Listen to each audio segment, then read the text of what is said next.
Hello, welcome to this lesson. In this lesson, for the first part, we are looking at constructing a two-side confidence interval for the population mean with confidence level of 99%. So we are looking at z alpha on 2, which is equal to 2.58 from the table. From the table, we get to 99.5.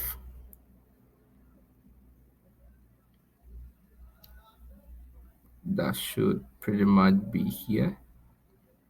So 99.5 is here, which is 2.5 from this side and 0.8 from the other side.